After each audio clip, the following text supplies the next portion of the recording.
What's poppin'? Hope everybody has a good Sunday. Just on my way to work. This past week I got a good week of training in, and body feels good, mind feels good. You know, I wanted to talk about some just concepts, because I'm finding that throughout all athletics and all sports and combative sports, martial arts, there's concepts seeing as how martial arts and all these things like athletics and sports and is all a part of life. We're actually just talking about life anyways, but using sport to teach and to learn, but like concepts, like pressure, creating space, setups, all these things are like, each one of them is their own concept.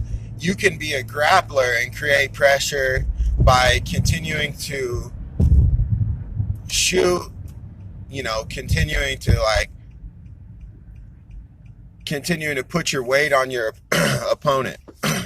quite literally, just putting all your weight on your opponent and getting ride time and just creating pressure situations, because you've been in the pressure and you know what it feels like to be like completely balled up and uncomfortable. You want to you just want to put guys there, so because you have that knowledge of, hey, this sucks, and although it's not going to finish them, it's going to slowly wear away at them.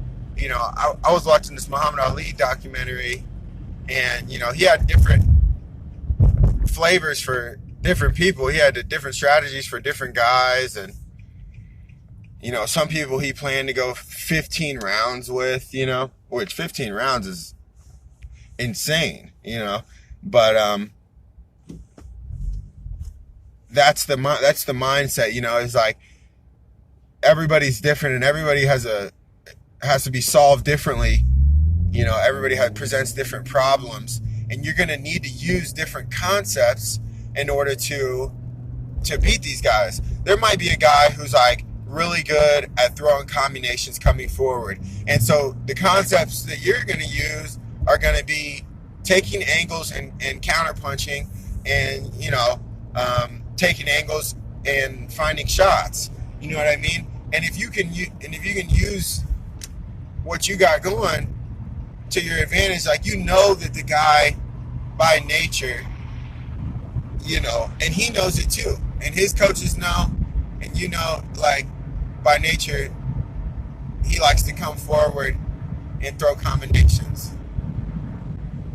So you're gonna have to adapt, and it's like what ends up happening in my case is the more bodies that you train with, the more people that you train with, the more looks that you get, and the more puzzles that you have to solve. And so it just becomes like almost like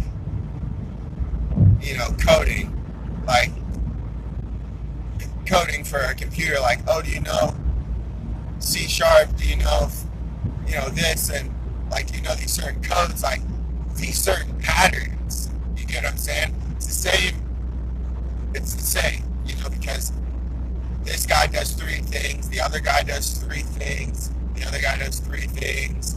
They could mess around and get a little creative and maybe throw a 4th thing in there, but it ain't that good anyways.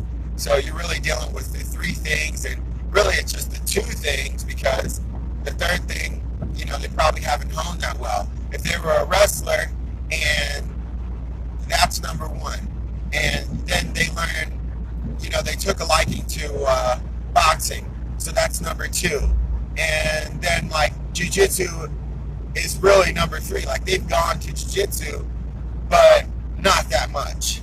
Okay, so instead of fighting them in 1 and 2 where they're strongest, You know what I mean? I might look for a submission. I might be like, you know what? If actually what I'm gonna do instead of getting up off my, like if I'm on my back, I'm gonna shoot a triangle ASAP and I'm gonna hunt the submission. And you know, it's a mindset. But it really is endless. It'll be the smallest things that make the biggest difference, and I'm gonna keep saying that. You know, that's all that it is. You know, it's over time. You know, I watched Muhammad Ali. You know, and he reminded me of myself and his excitement and everything for the competition, for the opportunity to become a champion. And you know, even before he was champion, he was telling everybody he was the greatest, and he was really campaigning. You know, he was really campaigning is the word that he kept using. You know, because he had put in the work. He knew he was talented, and he knew that if he put in the work and he, you know, listened to his coaches and put the miles in and did what he had to do, that he would be a champion. And that's really the mind frame that I'm in now. Is like, you know, I'll do whatever they want me to do. My coaches, you know, I'm looking to be creative and basically fuck up, so my coaches can correct me, and I can hone my skills. But it starts with being creative, and it starts with a willingness to, you know, put the ego aside, try some things, maybe do well at some things, and fuck up a lot of things, you know, and you build off of that. It's a process, you know, and you have to be patient, you know, and you know, it's coming along, you know. I couldn't see myself, you know, doing anything else, you know what I mean? And again, with the Muhammad Ali thing, he was talking a lot of shit before he was the champion, and then after he was the champion, he didn't really say too much. Like, every now and then he would have some rhymes and riddles and things like that, and, you know, the reporter would say, oh, so you're gonna finish him in less than 6 rounds. And Muhammad Ali would look at him and be like, oh, you're going to finish him, and you're going to finish him? You know, he would use his own words against him. You know, like, oh, so you're the reporter, you're going to finish him in 6? I don't think people understand the level of competition. You know, as a spectator to combatant sports, you're looking at it like, oh, yeah, knock his head off, you know? And you don't realize, you know, the science and, you know, the heart and everything that goes into it, you know. I'm not just talking about the heart to last like a round or two. I'm talking about the heart to last like, you know, some years. To come in and get whooped for some years. You know, that's where a true champion is forged, in the fire of competition. And, you know, it's not, you know, you're going to burn away some of those impurities, you know, and that's what martial arts really is. It's like, you know, it's a fire to basically sculpt and hone me as a fighter and as a man. And I'm truly grateful. I'm truly blessed, and